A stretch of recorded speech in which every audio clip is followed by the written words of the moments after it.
Hey guys, welcome to the Thursday email podcast. If you want to get an email read, we do this every Thursday. Just send your email to Aries Spears 45 at Hotmail. That's it. That's all you got to do. That was it? That's it. That was the cold open. That is the cold open. All right, go ahead. Play the music. Spears and Steinberg. You know what the it is? Aries and Andy. Chew and the jerk. You know it's time to get this work. The real raw, gutter, uncut, cold. No political corrections. Always sleep. Being awoke. We discuss politics and jokes. Cry, we lit. There's levels to this shit. Before you was on your mama. Aries Spears don't give a fuck. We talk about race a lot. Racism. Much love to my loyal bag holders. Rollers. Loaders. We got them in the folders. The whole world on our shoulders. Spears and Steinberg. Yeah! So this Steve comes to us from Devin Johnson, the movie man Steve. I love that you guys allowed me to retire. A man shows up to a woman's house whose husband just died. The man has popcorn in one hand and a movie in the other hand. The sheriff is at the door and says to the woman, "Your husband was in a car accident." The man with the popcorn says he has been around town and he wants the woman to watch the movie about her husband's life. She watches the movie that captures her husband's memories, and after the movie, the man with the popcorn says, "If you want more film of your husband, call me. My last name is Spielberg." The woman, happy to see her husband again by the movie and cries to Spielberg, saying, "I loved him. My husband, hold me. Oh, Steve, Steven Spielberg." The look of befuddlement on your face. Did he miss the mark? Well, see, I was trying to. The reason I probably look so befuddled is I was trying to understand the whole process, the thought process of. You know, I got to say again, Devin Johnson, I don't know if that name rings a bell. He comes up with these premises and these wild situationals that, you know, I think he does acid. Here's what I think. I'm going to say this to you. I think that your premises are good. I think that the execution sometimes, what I would suggest to you do is take your phone and record what you're writing to Aries, and then listen to it, and then see if you still think it's funny. You know what? I don't even want him to do that. I want him to keep going until he gets it right. Well, that's what I'm saying. Listen to it. I don't want to give him no feedback. Oh, but this is the way he can listen to it and go, okay, no, what I need to do is say this here, so that when Aries reads it, because it's not necessarily, you know what you're thinking when you're saying it, but Aries has to read it, interpret it, and put it out there. You need to hear that, how it's going to sound when Aries reads it, and you need to fix it before he reads it. Yeah, it's almost like when you tell a joke, there's a setup and a punchline. It's almost the same with the Steves. The whatever it is prior to the punchline, Steve, it has to marry itself to the setup, and I don't see the connect. You know what I mean? The connect for his is that it's Steve and it's Steven Spielberg. Steven Spielberg. I get what he's trying. Just hear it. Record yourself saying it. Hear it, and then fix it, because you're there. You're right there. You're at the cusp. All right, Mike Loney. Andy is a problem, Aries. Also ask Andy about his thoughts. Okay, well, there was this part first, but if it's in the blue, I think I read it. Andy starts off with a complete lie, saying the shooter has donated to Democrats. This part I read, I believe, right? No, I don't think so. I said that because I did say that. Which is a lie. Look it up if you think I'm wrong. What Andy reported is a right-wing lie. The guy that donated to Democrats is a 65-year-old man, not the shooter. I love the show, but Andy constantly makes excuses for Trump and loves blaming the media. Then to use Elon Musk as an example of someone thinking critically, Elon Musk is a racist, but Andy uses his opinions. Andy is problematic, and it shows week after week. So then on this second one, he goes, also ask Andy about his thoughts on Project 25. Haven't heard him mention it once. Ask him about Republicans being able to stack the Supreme Court. It's a damn shame how uninformed you are, Aries, or about this, how uninformed you are about simple things that will affect either you or some people close to you. I get it. You're not political, but you could actually try reading a little bit, brother. You're letting Andy talk and spread his to the listeners with little or no pushback. I love the show and have been a fan for a few years. I hate that Andy gets to say absolutely anything, and he knows you're uninformed, so he gets no pushback. Bring someone on who could at least give a retort to some of the things he says. Like I said, I'm not a political guy. But what he's saying is that if you would read up a little bit, maybe you could give me some pushback on some of the things. I'm not interested in politics. Okay, but see, this is why we have the email episode. You can give me pushback, so you just send something in. So let's talk about it. Let's pull that up here for a second, because I want to start. I want to start with what is on this first one right here. I want to know what just start right here, and then we'll go all the way down. Project 25. What's Project 25? Yeah, what is it? Well, I have no idea because. Well, I saw something. Well, because what he's trying to say is Project 2025. Okay, but no, from what I saw on Instagram, it's something about Trump and the Republicans getting ready to do something about immigration and LGBTQ and minorities. In other words, it's bad for us. It's bad for minorities and the gay community. Okay. I don't know the full details because I haven't really dug deep into it, but it's something in that neighborhood. Okay. First of all, it's called Project 2025, not Project 25 that you wrote on there. So if you're going to push back, I mean, at least get the 20 in front of the 25 so that we can have the conversation. I don't agree with everything that's in Project 2025. Do you know about it? Yeah. Oh. Let's talk about it a little bit, though. It's over 100 different conservative think tanks that have put this idea together.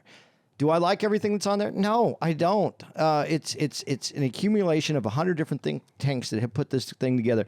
Trump has distanced himself from it. Now, did he distance himself from it because he thinks it might be harder for him to be reelected if that's what people think that he's going to do? I don't know. I don't think that he had his own agenda that he came out with. So, and if we know anything about Trump, he thinks his agenda is the best over anybody else's. So I don't know if this 2025 is his agenda. I mean, I know it's not his agenda. And here's something I want to say about Project 2025, which I really enjoy about the conservatives in this, that I don't trust in the liberal side of this. They put it out there. They wrote it down, and they put it out there for everyone to see. I don't know that I agree with everything. I know I don't agree with everything in there, but I agree with the fact that they have these ideas and they put them out there for everyone to see. They're not trying to sneak up behind you and tell you anything. They're not trying to have your kids go to school and think that they want to be a different gender and not tell the parents at home. And then one day you come home and you send out Timmy and Tina comes home. Now, I mean this wholeheartedly. I think your parents have a right to know. I think that you're the parent. You're raising your kids. They're your kids. I understand that there's some parents that won't go along with this. I understand that there's some things that would be detrimental, and some children won't be in a good position when this happens. But that's not every parent, and that's what's happening. And the reason I'm using this, and I'm using this as an extreme, because I like the fact that you're putting it out there, whether people are going to like it or not like it, but you're going to put out there what your ideas are.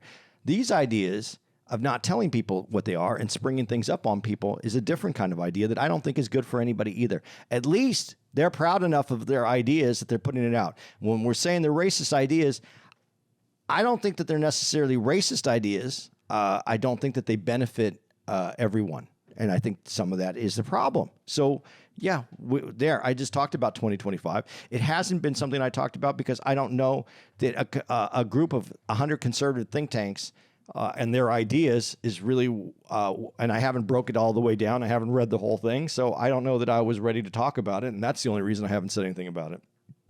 But I do like that they put it out there. It's not something that's hidden and spoken in the dark in rooms of conservatism, where I think some of the liberal agenda is done that way. So, yeah, I don't have a problem with them writing it down and putting out there what they think could be a good idea. Now, because it's out there, we can argue whether it's a good idea or not a good idea, which is how the system is supposed to work. So that's the answer that I have to that. What was the other thing that he said about being and the problem? Ask him about. I think that was the stacking the Supreme Court. It doesn't. It isn't conservatives stacking the Supreme Court. When you're a president, you get to nominate a Supreme Court justice, and then it goes through the Senate and it goes through the Congress, right? Senate, Congress. It goes through, and that's how you get these people on the Supreme Court. It's timing. It has a lot to do with who's in the office at that time. Yes, it could be that another Supreme Court justice will be nominated if it's a Republican, whether it's Trump or anybody else. It could be another one. Everybody could stick around, and 4 years could go by, and no one gets nominated, and then you could have a run of the next 4 presidents that are all Democrats. And then are you gonna claim that they're stacking when the Republicans claim that the Democrats are stacking it? Are you gonna go, well, yeah, we shouldn't do that? It's timing. It's about when it happens. It also has to do a little bit with the justices. Ruth Bader Ginsburg was asked if she thought she should step down. She thought she had more years to give, and she ended up getting replaced by someone conservative. That's a little bit on her. It's not just stacking. Let's be honest. You're acting like the Republicans are like, how are they stacking it when they have no way of doing that? It's the timing. You can please rebuttal if you think it's different than the timing. Is there another way that we should maybe put in Supreme Court justices? Maybe. I'm not. You got an idea? Throw it out there. I don't know what it is, but it's a timing issue. It's not. And it's worked out that way. Listen, and because of the Supreme Court thing, we're in this thing with Roe v. Wade, and that got turned over. Listen, it was a federal mandate that Roe v. Wade was put into effect, and so that meant it was legal throughout the whole country. We're dealing with something else right now, a state's pushback on laws. Now, I'm not comparing the two, but let's just break this down a little bit. It didn't make abortion illegal. It made it up to the states to determine what the states wanted to have. I know that some people are very pro-choice, and other people are not. If you break it down that way, the states, the way this country was set up is the states were allowed to make their own laws, whether they wanted to have certain things happen or not happen. If you're living in a state that, and the majority of the people in the state want it that way, that's part of democracy. The idea of overturning democracy is not what's happening. The law was changed because of the way it was written. If you want to change it again, write another law, put it up for a federal law. But it didn't remove abortion. It just removed it. It made it a state law, and the states were able to either go ahead and codify an abortion rights or not. My opinion on this is not important. I do believe that women, and I definitely, listen, without even getting into it, rape, incest, life of the mother, those aren't even talking points to me. That should be between the person's family, their whatever their religious aspect that they want to talk to their priest or whoever that is. If they want to, if it's the mother's life, the doctor. That shouldn't go without question. I have no issues with that. I'm not going to get into the debate of the other one because I don't know. I don't know. And I'm not even going to pretend like I know. But if I had to err, I would err on the side of the woman getting to make the choice. Something that I know we've only done once. Did it twice because we called Tim and we called Ronald. But I really think now it's becoming even more clear that we need to do a thing sometimes where we can let people call in. Yeah, they could. Because I would love to hear his rebuttal to your rebuttal. That way we don't have to just... Well, wait, there was one other one. There's one other one that's in this one. What is it? Completely saying a lie. I don't know it is a lie, sir. I still don't know it is a lie. The last I heard is that he did donate to... and you're saying that I'm lying... If I am misinformed, that's a different story than lying. I just want to make sure that we're clear on that. I was under the impression, and I still am under that impression, and it was on I didn't make it up. It was on CNN. It was on MSNBC, and those are more liberal channels. I didn't get it off of Fox News, where you might be accusing me of getting this from. And I'm not saying that you did say that I got it off Fox News. I'm saying you said I lied, so that's why I said what I just did. They said that, and that's what the information that I brought back. That he was a registered Republican, but he has donated to a liberal fundraising. I don't know. I don't even know exactly what they were. That's what I heard. That's what was said on a more liberal news station. So I'm not lying. That's what I was told. If it's wrong, then I need to do some more research. But that was what I got off the national news. Now that we've got that out of the way, let's get back to fun. Well, I think it's so funny that people think that I'm going out of my way to make this a problem. Kevin Johnson, first time email. Ho, Steve, do it. What's up, ANA? I've been a long time listener to your pod since episode 12 when I originally found it. Many times I've wanted to write in, but I usually listen while at work. Whew. I got a chance to chop it up with Andy when you guys came out a few years ago to Toledo, Ohio. Funny about, oh God.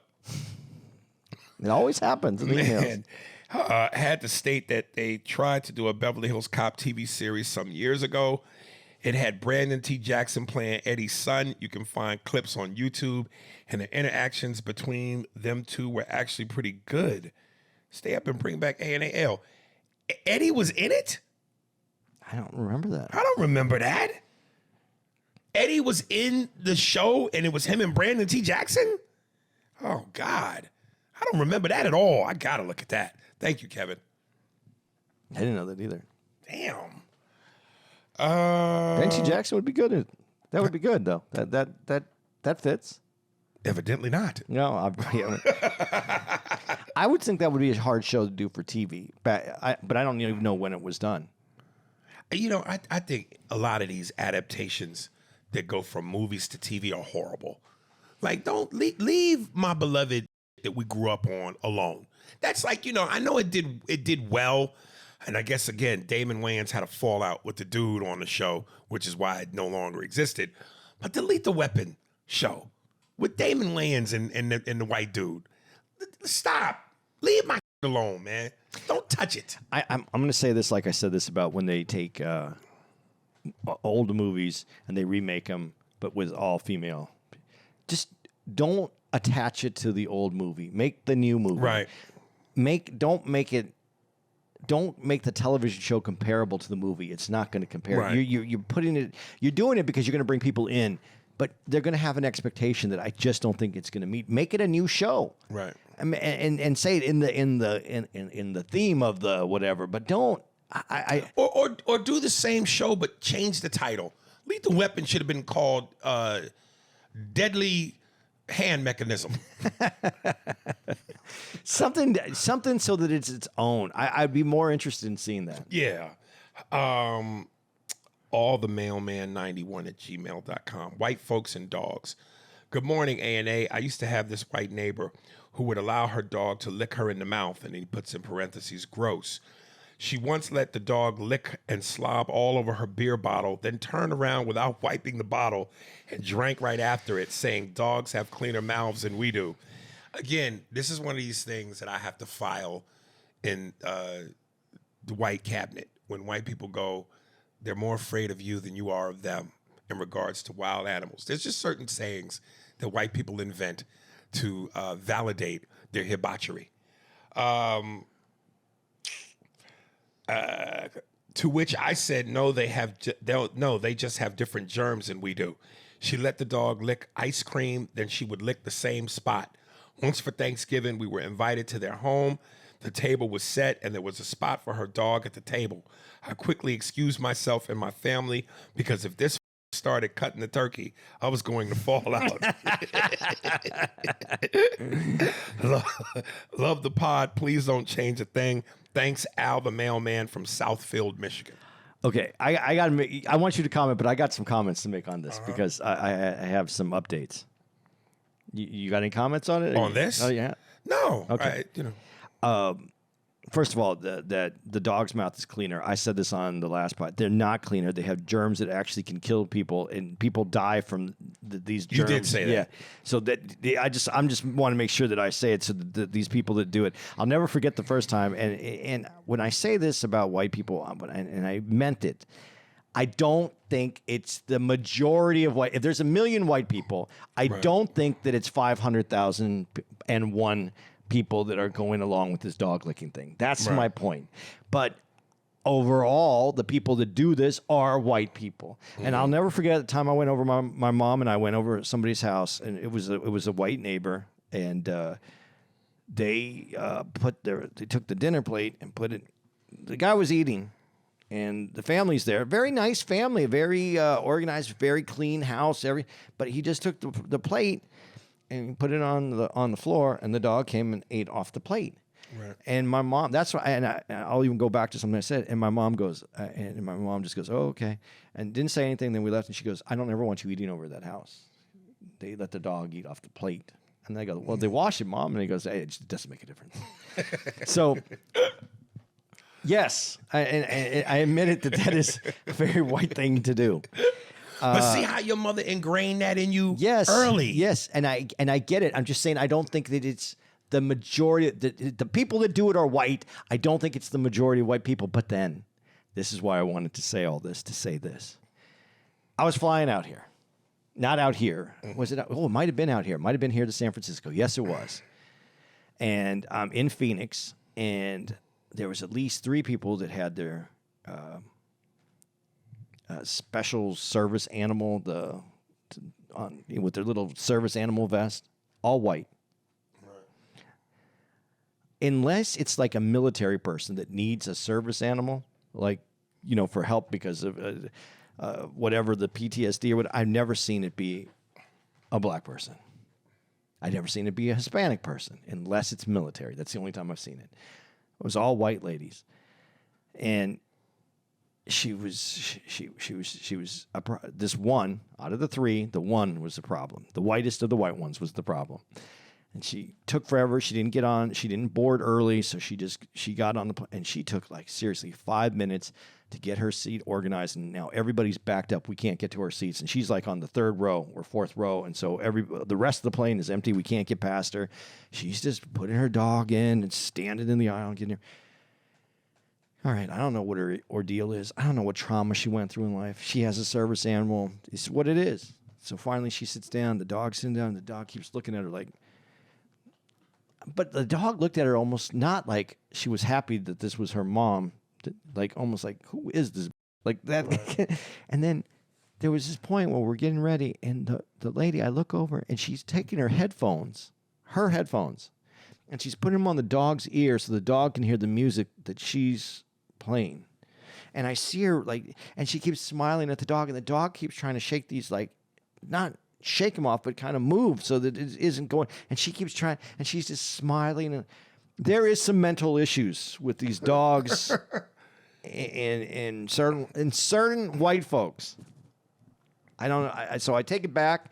I'm sticking with what I'm saying. I don't think that it's half of the population is these people, but the people that do it are white. Right. Yeah. Yeah. Okay. So in a way, I was right. Yes, we're both right, but but you're right. If we're gonna go statistically, it's gonna be a white person, and that's what you were really trying to say. I've never seen a black person put clothes on a dog. You know how the little sweaters and the dogs. I've never seen a black person do that. Men on film. What you mean? Men on film. Remember men on From In Living Color? Yeah. I think that those 2 dudes would dress up their dog. Oh, homosexuals do it. They do everything. A little pizzazz. Pizzazz on the dog. Yeah. Chantel Acevedo. This Latina has questions. Hey, fellas, my name is Chantel. I'm Kyle Singer's lady. I'd like to start by saying that Kyle truly enjoys your guys' opinions. Poquito parede, totosere la semonion. I just said $10, a lot of money in Spanish. How long did you practice that? Just now. Enjoys you guys' input on topics. This man will tell me, you know what today is, right? It's podcast day. Even when he disagrees with a comment, he is invested in figuring out why and how you came up to that conclusion. Although he may disagree with another's opinions, he appreciates hearing a different perspective. I mentioned Kyle because he introduced me to you.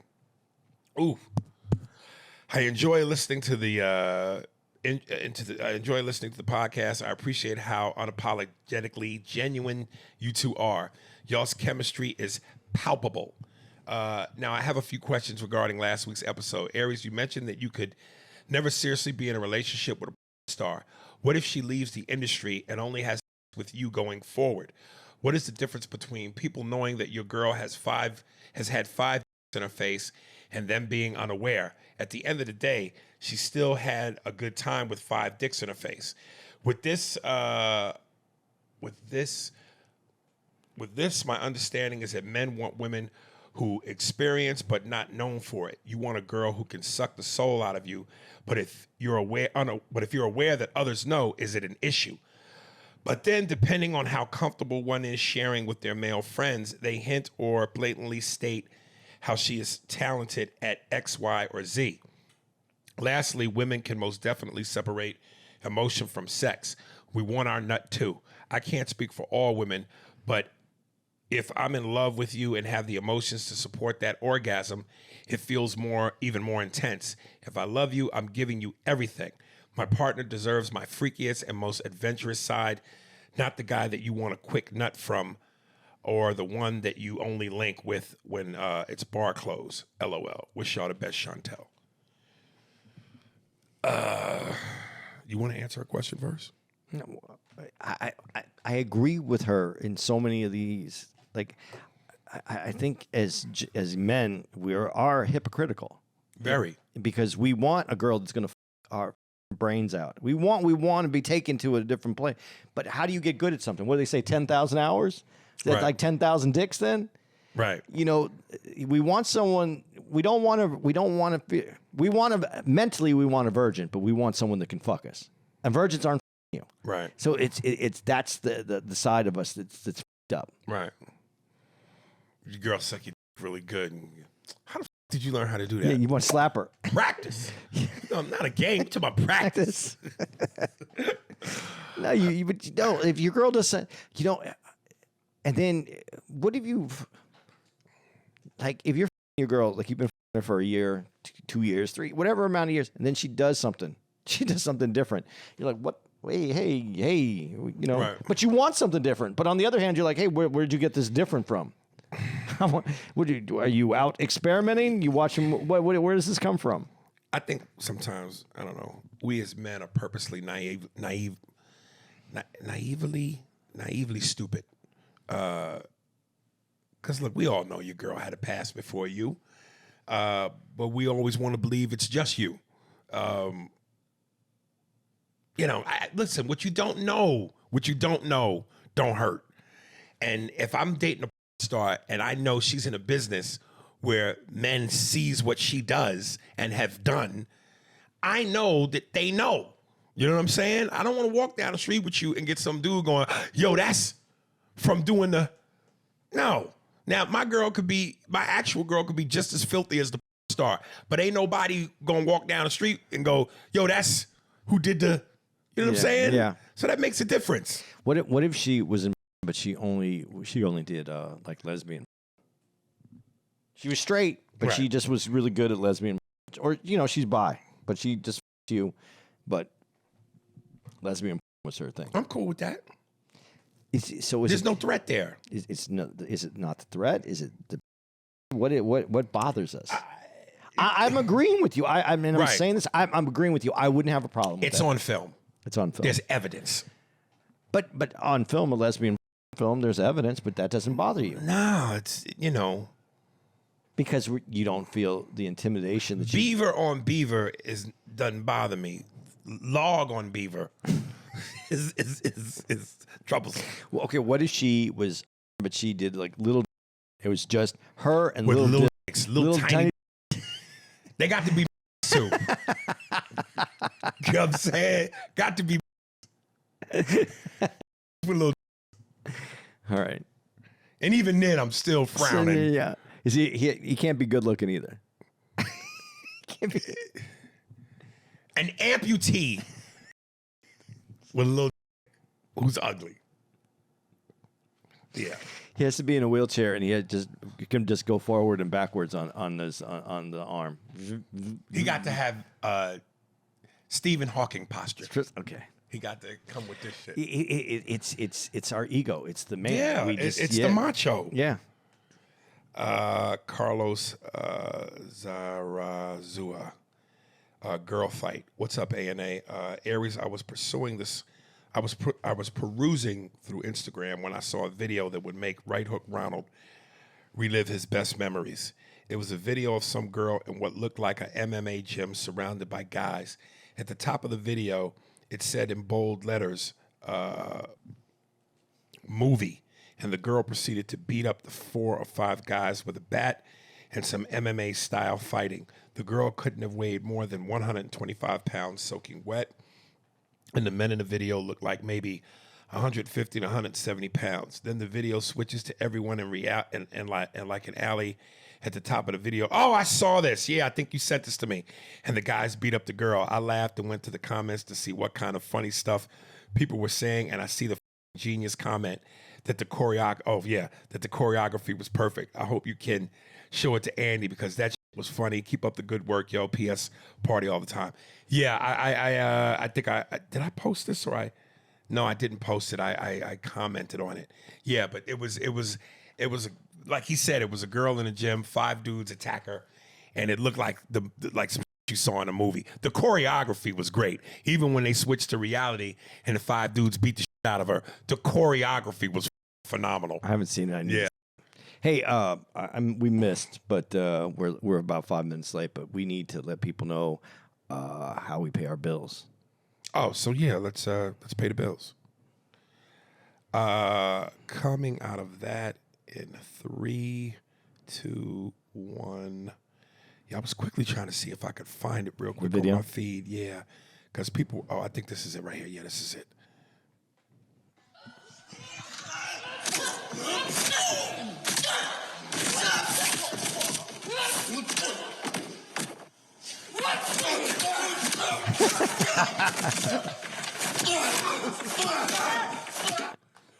But that choreography was hot, right? Yeah, because it wouldn't have been funny without the choreography. Right, and you see it the right, first right. time that she's kicking everybody's ass, Right. and then the second one is like. But okay. even when they kick her ass, that one move where the dude he kneed her and then pushed her. Oh, that looked good. Yeah, that looked like real movie. Yeah, and that first one definitely looked like a movie, especially when she threw the bat at the guy as he was coming in. Darren Williams, interracial dating. Yo, what up, my guys? This is your Cleveland Darren. It's funny that you said that, Darren, because I've been holding some heat in my ass for the last 20 minutes. My shit been bubbling. Don't know if you remember, my wife is white, and she is pretty dope. Cleveland is broken into mainly 2 sections, the west side and the east side. She is a west sider, where it is mostly mixed area with white, black, and Puerto Ricans. Myself, I'm from the east side, where it is mainly all black. Before meeting her, I was with black and white women with an Arab sprinkled in there, but she is the one who caught my heart, who Lils have been any other chick, but it was her. I don't know what Lils is. Reason being, she understood the culture and was down for black issues and causes, but also she's still a white tiger with the right amount of spice. She is not one of the white girls who try and act hood and talk like she from the hood, but she is a white girl who speak her mind. Tell her, teach you some words and some grammatical things. Who speak her mind but don't take no and has black and white girlfriends. Hope this point of view kind of helps when she comes to all the cookouts and parties. She understands the assignment. Understands, brother. Understand the assignment, and she makes greens and macaroni and cheese. Here. meant to say her. He puts here greens are cooked with ham hocks, pork, in case Andy did not know. LOL. Anyway, y'all be cool. You're Cleveland Darren. Yeah, man. Yeah, she good on the macaroni and the greens, but tell her cook you up some punctuation marks and some grammatical things. Dude, and I got to be honest. I know, but my mom, Mexican, and I said this before in the podcast. She used ham hocks in a lot of different things. Did she? Dude, ham hocks. I'm not a big pork eater anymore. I try not to eat pork, but damn, bacon, ham hocks. There's certain things that you as you grow up. Bacon, I think everybody loves bacon, but ham hocks. That's something. I never really ate ham hocks. Once you acquire a taste for that, Yeah. there's that flavor is irreplaceable. It's not going to be replaced. I think some people put turkey in their collard greens. I never had turkey and collard greens. Maybe I'm tripping. No, but it sounds right. Yeah, but The flavors sound right. Right. That's what I'm saying. The flavors sound Yeah. right. But no, so it's just I just think that's funny because ham hocks. When you say that, my mom used to do this beans with ham hocks, and they were Beans? You said beans? She used to with make ham hocks? beans, pinto beans, not refried beans, pinto beans with ham hocks. When did you stop eating pork? I saw something on pork. I saw a video where and it's probably a fake video, but it's just that there's a lot of parasites in the food in pork, like in ham. And ham has this. I used to love the spiral cut hams, those honey hams. Mm-hmm. That stuff I love that. And but somebody said something about that, and then it just if you don't eat it right away, how it gets that little like sliminess inside of it. Yeah. That freaks me out. And then that was when I stopped eating pork. I know, but you could smell that though. When it gets that sliminess or that white film, you can smell that. I just don't eat it anymore. But it's like I got to tell you what I'm missing in life. Like I really want a pork chop. Like my mom used to fried make pork chops. Man. My mom used to make these great pork chops. I miss with that. Tabasco sauce, fried pork chops, especially if it's the thin Them cut. ones? Oh Jesus, dude! One of my favorite is Boar's Head honey ham with the black rim around it. Yeah, I know what you mean. Thinly sliced. Oh my God! But there's so many other things I can eat. I don't have to eat ham. So I mean, meat in general isn't. I eat more beef than I do. I lean cuts of beef are better for you. 4 ounces, 6 ounces. I'm trying to be healthy. I'm trying to get a little bit better, and so yeah, I'm even a little bit more diligent about it. But I don't know. This weekend I was not this weekend. It was Monday. I was in Phoenix, and I went to this one place, and I said, "Hey man, I want that chicken sausage." And she goes, she goes, "Well, the pork sausage is the one that comes with this." I go, "Yeah, I can't eat pork." She goes, "It has they use a pork casing on it." And I go, "Oh, well then give me the pork sausage because that pork sausage. When you get the breakfast pork sausage that smashed, dude, that's the best." I'm gonna tell you something else that's a favorite of mine is, dude, Italian sausages. Yeah, when you fry that up and put that in a nice bun, nigga, with some Tabasco. Oh, I say I don't eat pork. I don't eat pork as a whole, but I'm not giving up pepperoni. I'm not giving up Italian sausages. Yeah. No, we're sticking with those. There's a little bit of pork. It's not my fault that it's in there. It has to be eaten. Like I don't keep kosher or anything like that. I just try not to eat like big thick like ham. It's out of my diet. Pork chop, I don't eat it, but I'm going to be honest. If I got the right pork chop at the right place, at the right time, that thing's going to go down. You gotta go to fucking Cetrielli's. Get a sausage head with the onions and the peppers and the fucking gravy. It's tasty. Pussy loves it. Smells like son AJ. Where you're up is when you have like a Cobb salad and you get the blue cheese dressing with that with bacon. Mm-hmm. Blue cheese and bacon, baby. Dude, I'm telling you, blue cheese. I will never. I can't stand it. I don't know. I can't stand blue it. cheese that and bacon. That smell, that taste. You're missing it. It's so good. Myron Jenkins, trail mix on my patio pizza. Sup A&A. Hey, it's Wayful Guru. I lost access to that account. White people kissing dogs. Oh God, dude, I'm telling you, my chest and my ass are both fighting each other. I'm telling you, dude. I've seen a white woman let her dogs eat out of their mouth. Oh my God. Oh no. Literally, there is no limit to what a lonely white person would do.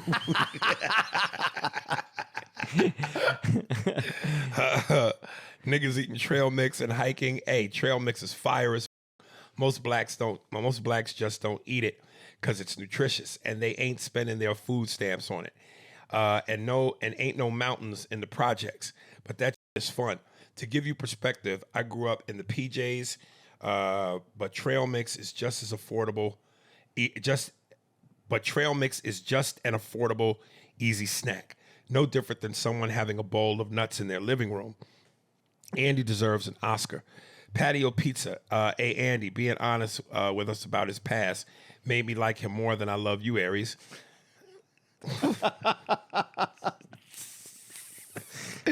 That's what life's all about, realizing your faults and becoming better. Now he's an amazing father and husband. Congrats on the amazing life. Thanks, man. Andy, I knew you were a good father when you brought your kids Spider-Man. My dad dressed up like Spider-Man and swung out of my life.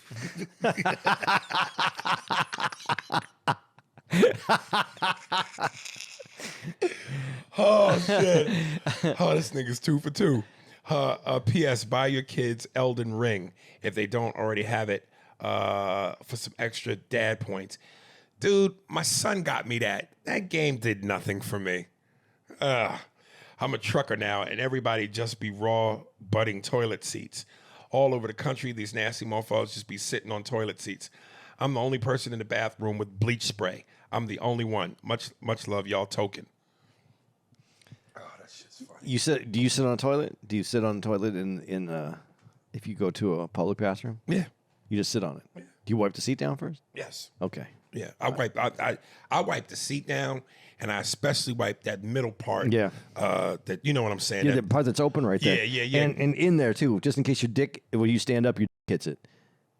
No, I wipe it down because when I'm sitting there, I'm scared my, and then sometimes it touches that part. Yeah, that's what I mean. But sometimes you get up and then your dick hits it, and you got to have that plate. But you got to have that clean. Right. You have to have that little the part in between the seats when they cut the seat in half. Yeah. That part especially, because that part, now everybody's pissed on that part. The most challenging thing is when I flush the toilet. Oh, this is going to be good.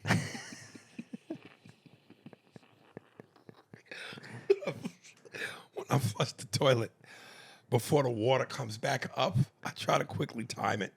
So that when the water's all gone, like in the flush process, I try to get deep into the hole where the waste goes, because my often gets in that part.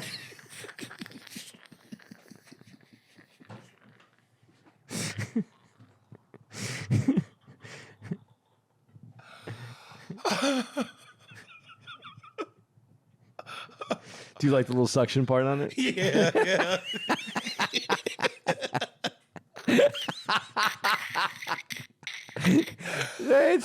You never laughed that hard at all. That's funny. Because you know what killed me? It's because I was going, and I would often do this with my brother Ish. Like when you know somebody so well that we try to make each other laugh, but the key is to not give away that you about to try to say something funny. So he knows me so well that sometimes when I start to say certain things, he only has to hear a couple words and he goes, "Oh, you about to say something? You about to try to be funny."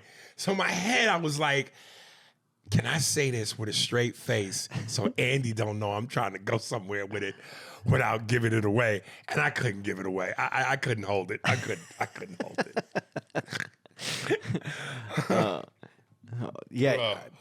But you got to make sure you like I like how he brings bleach spray, because that's smart. Yeah, I never went that far, dude. I am very much a home court kind of guy. I don't want to play away games. No, I hear you. I hear you. But you know what freaks me out too is when you go to certain clubs. When you go to certain clubs, they usually have a restroom for us. Right.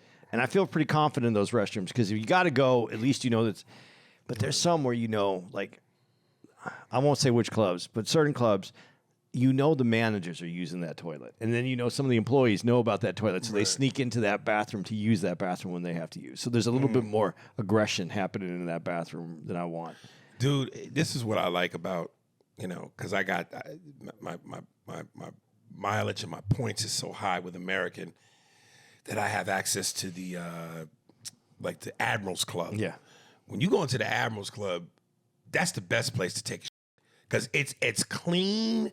You got your own really closed room.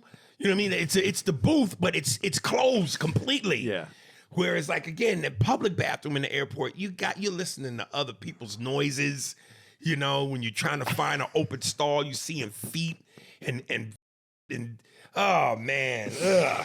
Dude, I was in the bathroom. I had to take a piss, and I told you I don't like piss on the plane. I don't try to get up. Right. So I just try to hold it till I get there, and then I go when I walking off my gate. Right. I try to find a place and find the bathroom and go into it. I went into this one and it was empty, and I was like, "This is the right one, man." And I just go over. I start taking a piss. I feel really good, and all of a sudden I hear, ugh. And because the door, somebody was taking a shit in there, and then now the bathroom's filling up, and the guy's, ugh. He's making those. He's going. Oh man. And then I'm walking out, and I don't know why I couldn't stop myself. I walk back over. I hit the door. I go, "You all right?" Oh, did you? Oh wow. Everybody starts laughing, and I walked out. I just that's he ruined hilarious. my peaceful moment. I was like, I got the bathroom. There's no one in here, and he started. And once you hear that, you can't. Dude, I hate when I hear. Oh God. Oh. Yeah, I don't want to be included in your noises, nigga. That's an at-home game. That's why I don't like the away games. Yeah, that's funny. Joe King, what if? Holla at you boys. Andy, if you were single and you met one cute-ass chica and y'all got serious, then she invited you to her family when you discovered she had an identical twin brother who she was very close with. He puts in parentheses. They were always together. Would you continue the relationship? Aries, same scenario, but instead of an identical twin, what if her feet and face look like a spitting image of her pops? What if her feet and face? Would you continue the relationship? Now, Aries, answer Andy's question, and Andy, answer Aries' question. Wait. Let me do this again.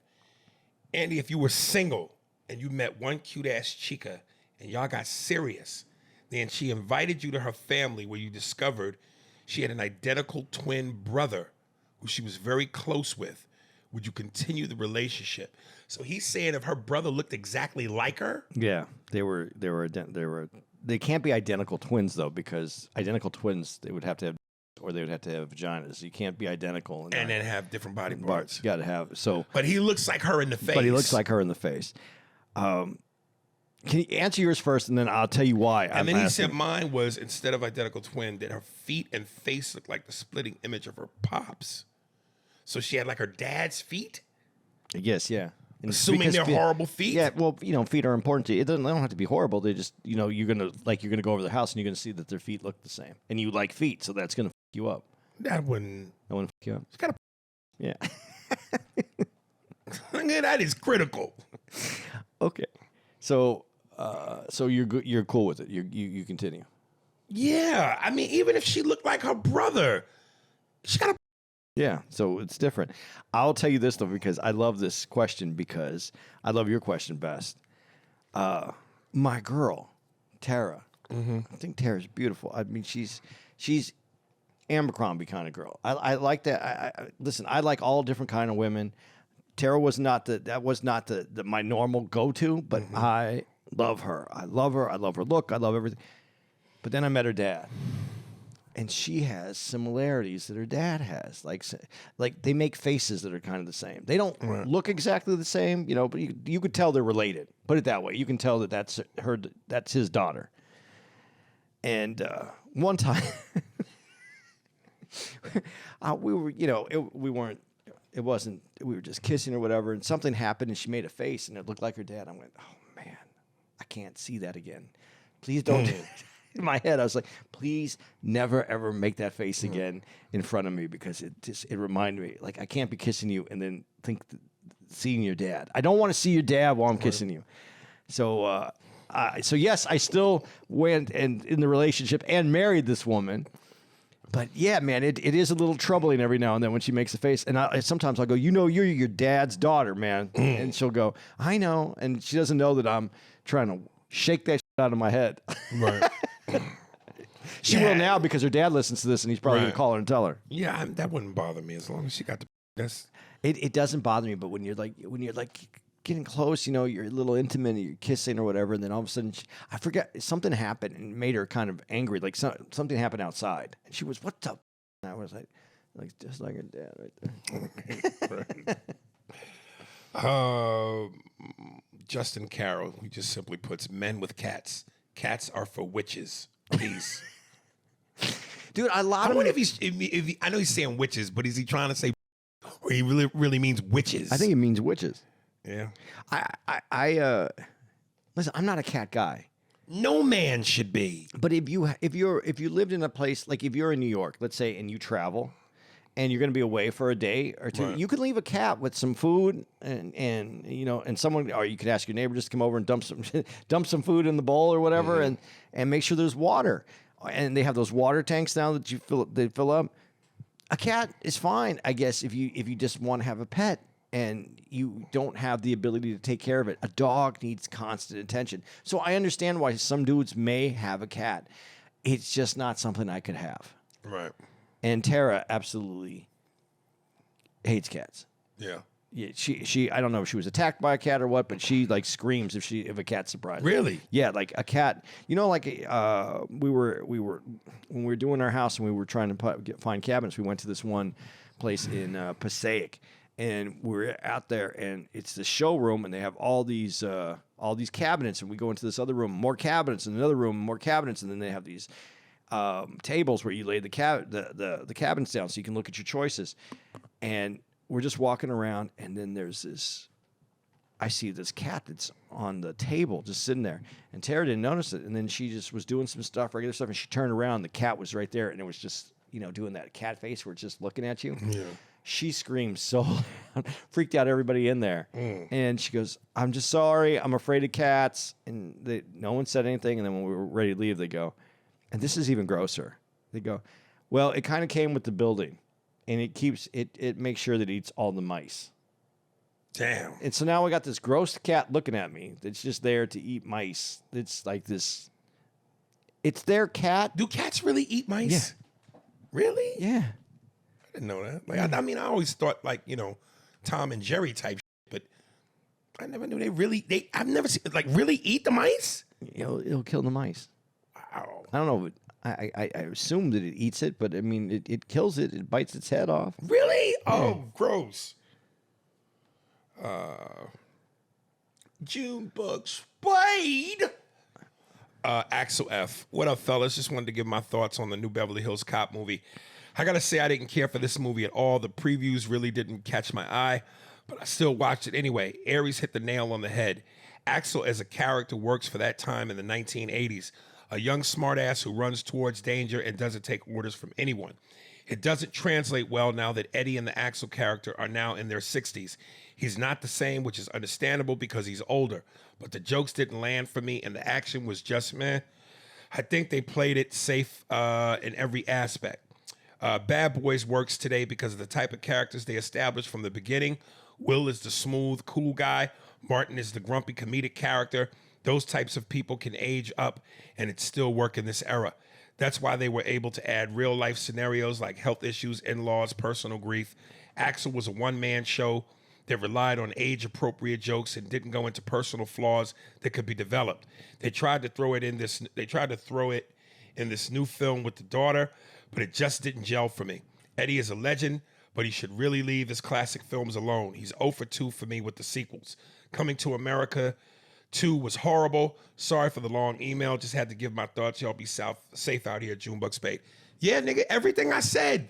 Yeah. Yeah, I agree. And but the thing that I realized listening to him describe it, you know what Axel left to me is this: it's the high school football player that he peaked in high school. Right. And so he wears the same kind of jeans, the same shoes. Got a bald spot now. Got a bald spot, but he's still belly. wearing, and he's wearing his Letterman jacket because Right. he's trying to just get.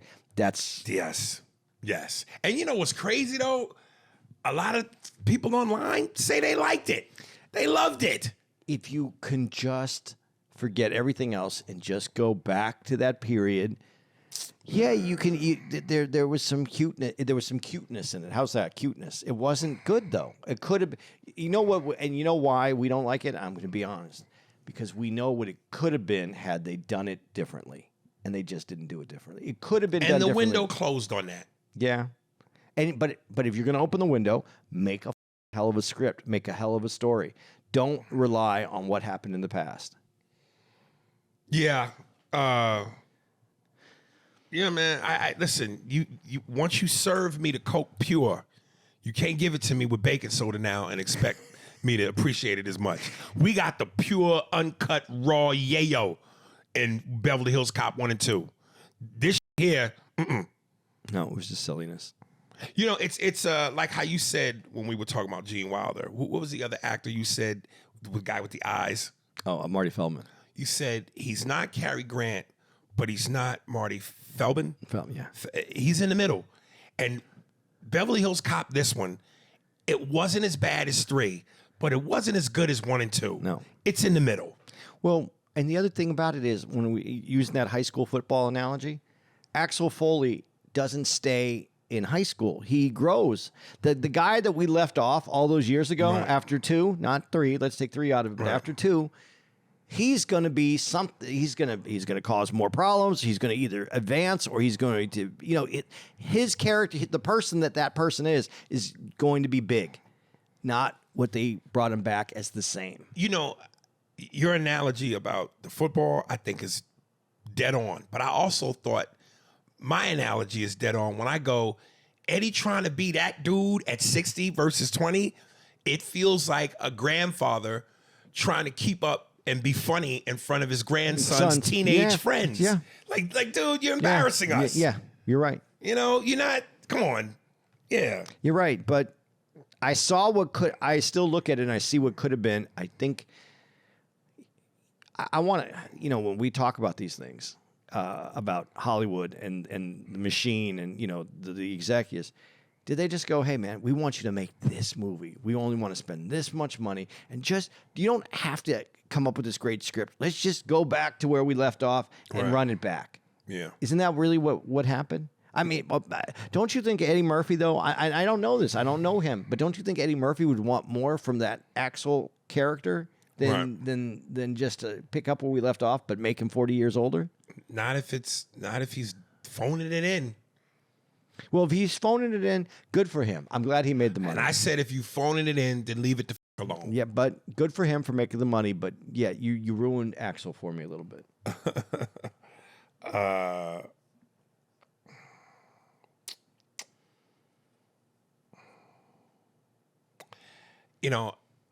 This is the last one. I know I said I wasn't gonna get us no airplay, but I'm gonna go ahead and give it to him anyway because that's just the type of I am. I'm like De Niro's character in Heat. I got the girl. I got her to accept that I'm a bank robber and a heist man, and we should just leave the city. And now that we're on the road, but I'm gonna go back into the hotel and kill Wayne Grow. If you remember that in Heat, yeah. He said he had a chance to leave, and he's in the car, and he's got this dilemma. He knows he could get away with it and be gone, but he decides to go back to the hotel to kill that sucker. So I'm gonna go ahead and kill this sucker.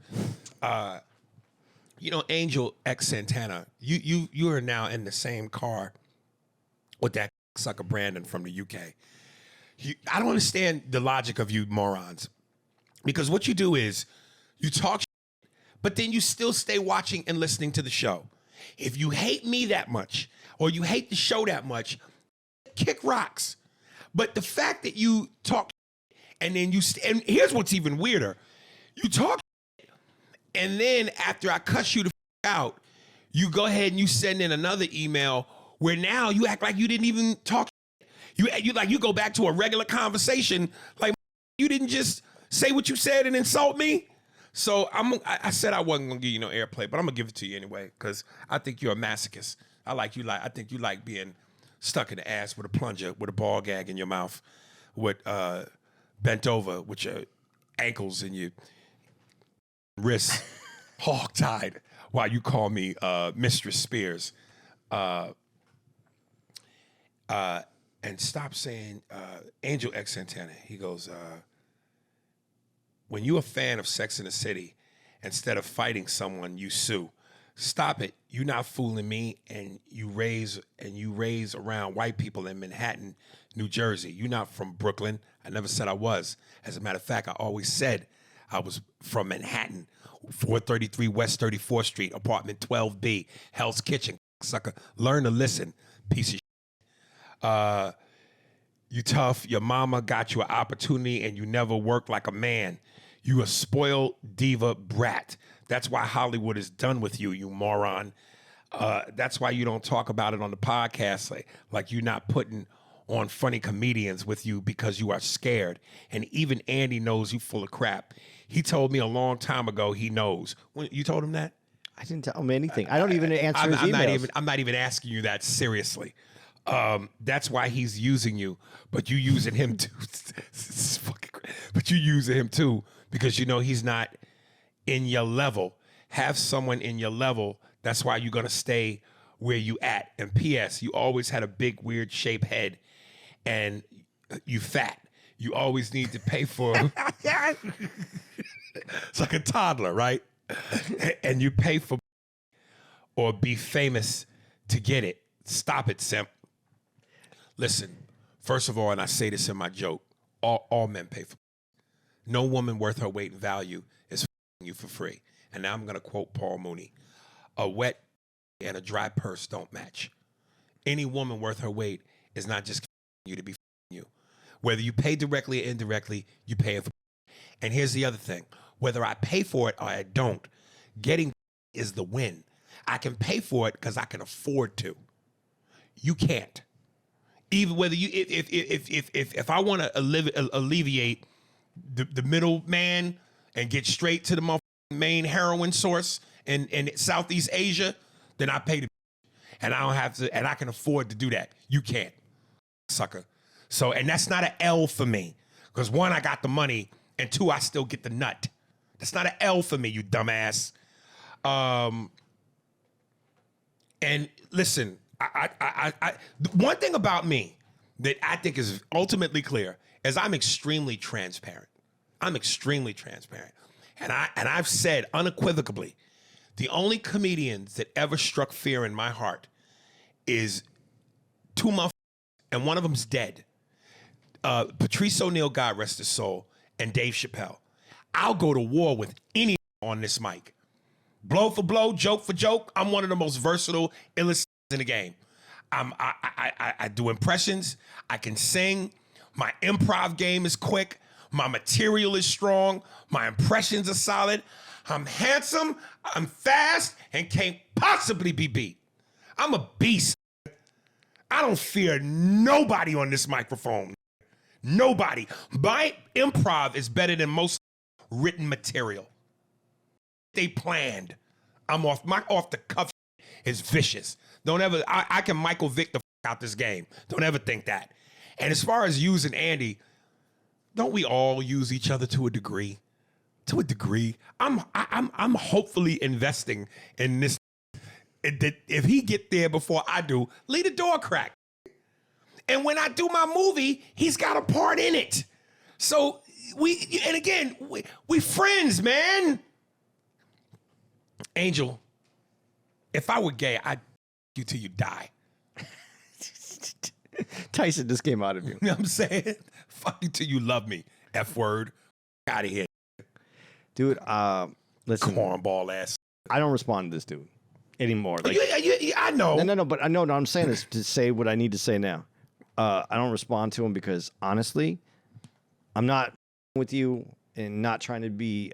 I'm not trying to do anything to talk to you in any way. except to let you know this. I stopped talking to you because I think you need medication. Did he email you a couple times? Years ago. Oh. This is years ago. I never block. I don't block anybody. Yeah. I never block anybody because if you're crazy, Yeah. I want to see what kind of crazy you're bringing. And but I never. But that doesn't mean I respond. I think you need some medication, dude, because you just go what you just said to Aries right now. If you were in a roast battle and you just got up on stage and you just went, yeah, and you pay for and you're fat, you just be booed off the stage. There's there's nothing to what you just did except just be like insulting. Why does anybody want to respond or talk to a person that, if you're going to be insulting, be creative? Not only that, you're not saying anything that I wouldn't say about myself. It's like that moment in 8 Mile when Eminem says, yeah, I am from the trailer park. I do something with my mom. My friend did shoot himself. Like, tell these people something they don't already know about me. The best way to defeat you is to put myself on Front Street. You ain't gonna say nothing to them people that I ain't gonna already say and have a joke for. So you're gonna shoot your best shot. That's it. You got one shot. And then I'm gonna Evander Holyfield to out you with an 8-piece combo. And then the last thing I'm going to say, to use me as that Aries doesn't bring someone on at his level. First of all, there is levels to this. There's hosts. I'm not a host. I'm a feature. That's the spot that I have. There are some headliners that actually will bring out other headliners, but because just for work. I work with Aries regular. I'm a feature. That's what I do. But it's not that I'm not funny. And that's the only part that I give you a little bit of credit for, because inadvertently you said something without saying something. So I don't know if you were even smart enough to figure it out. But I'm funny, and I don't give a what you think. I hold people's attention for half an hour on stage that I have nothing to do with Aries kind of comedy. My comedy is my own. And when I get off the stage sometimes, for a minute, Aries has to reset the room too, because I have my own kind of flow. And I know that I am a good comic. So eat my ass. Listen. I don't want to defend it because your simple brain does not allow you to understand my comedy. And that's okay. I am not for everybody. I don't want to be for everybody. But for you to not even understand it is what, it doesn't frustrate me. It just makes me go, that's why you don't talk to this dude. And listen, I when people say it, I'll take it. But I'll be the first person to say, because there are levels to this. I wish when people go, man, you right up there with Dave and such and such and such. Okay, I've had people say it to me, not a lot, but I've had people go, yo, I saw Dave Chappelle one time. Yo, you're better than Dave. No way. I'll never believe I'm better than Dave. I'll never say that. I'll never own up to that. Dave, I wish I was as good as Dave Chappelle. I really do. That's why I say he's one of two people that put fear in my heart. Because Dave is just such a badass, brilliant genius, and he's so cold and deadly.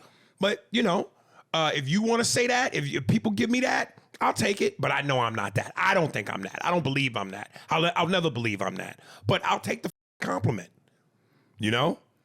Dave's on another level, but if Dave look in his rear view, I'm on his ass. I'm the car right near his bumper, but I'm not him though. So whatever.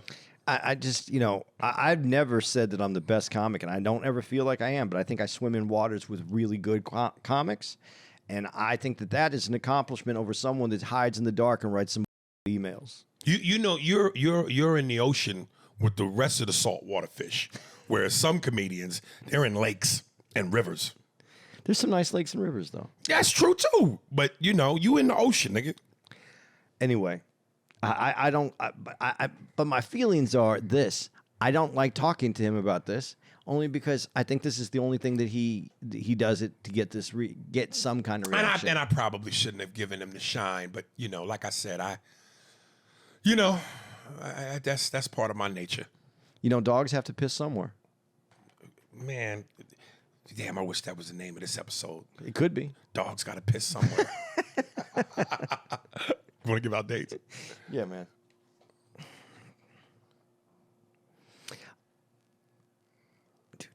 All right, man. You're listening to this. We're in we're in. Where are we?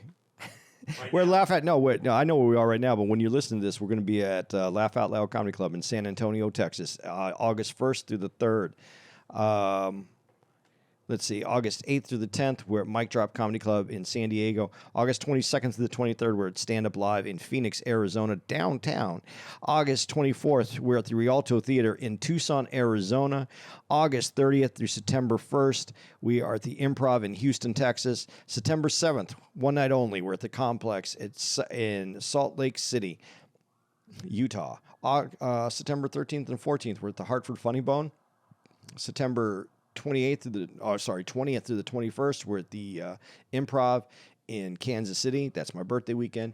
October 4th, we're at the Royal Oak Music Theater in Michigan, and that's one night only also. October 5th, one night only, Apollo Theater in NYC. October 11th through the 13th, we're at the Improv in Orlando, Florida. October 17th, we're at the Vancouver Playhouse, our last swing in Canada for this year. That's in Vancouver, October 17th. October 18th to the 20th, we're at the Spokane Comedy Club in Spokane, Washington. October 25th to the 27th, we're at the Improv in Tampa, Florida. October 31st through November 3rd, we're at the Chicago Improv. And November 8th, we're in Hawaii, Honolulu, the Big Island, one night only at the Hawaii Theater.